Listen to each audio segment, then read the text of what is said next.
I traveled to Honolulu now just a few weeks back to meet with Yang Jiechi. It was the same old story. Plenty of words, but literally no offer to change any of the behaviors. Yang's promises, like so many the CCP made before him, were empty. His expectations, I summarize, were that I'd cave to their demands, because frankly, this is what too many prior administrations have done. I didn't, and President Trump will not either. As Ambassador O'Brien explained so well, we have to keep in mind that the CCP regime is a Marxist-Leninist regime. General Secretary Xi Jinping is a true believer in a bankrupt totalitarian ideology. It's this ideology that informs his decades-long desire for global hegemony of Chinese communism. America can no longer ignore the fundamental political and ideological differences between our countries, just as the CCP has never ignored them. My experience in the House Intelligence Committee, and then as director of the Central Intelligence Agency, and my now 2+ years as America's Secretary of State have led me to this central understanding that the only way to truly change communist China is to act not on the basis of what Chinese leaders say, but how they behave. And you can see American policy responding to this conclusion. President Reagan said that he dealt with the Soviet Union on the basis of trust but verify.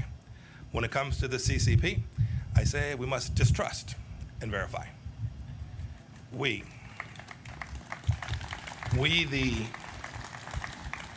the freedom-loving nations of the world must induce China to change, just as President Nixon wanted. We must induce China to change in more creative and assertive ways because Beijing's actions threaten our people and our prosperity. It's time. It's great to be here today. The timing is perfect. It's time for free nations to act now. And if we don't act now, ultimately, the CCP will erode our freedoms and subvert the rules-based order that our societies have worked so hard to build.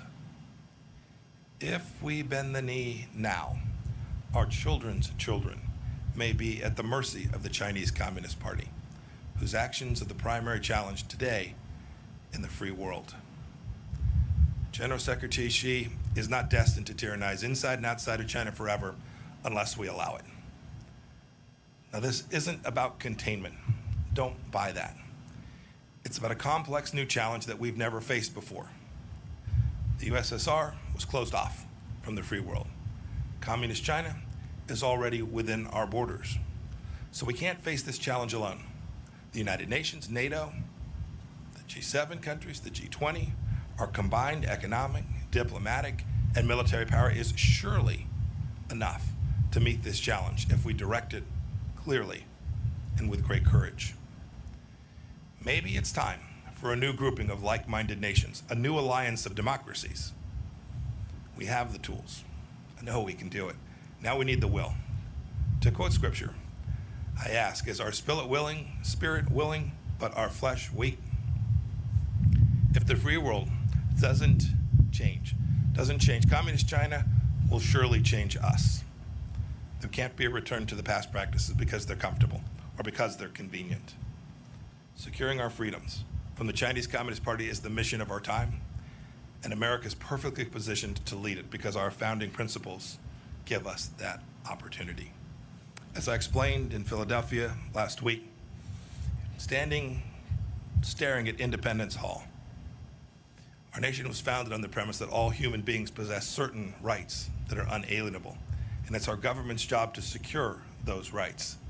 It is a simple and powerful truth. It's made us a beacon of freedom for people all around the world, including people inside of China. Indeed, Richard Nixon was right when he wrote in 1967 that the world cannot be safe until China changes. Now it's up to us to heed his words.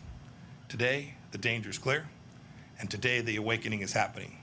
Today, the free world must respond. We can never go back to the past. May God bless each of you. May God bless the Chinese people. And may God bless the people of the United States of America. Thank you all. Take down the CCP! Take down the CCP! Follow me and I'ma set us free! Take down the CCP!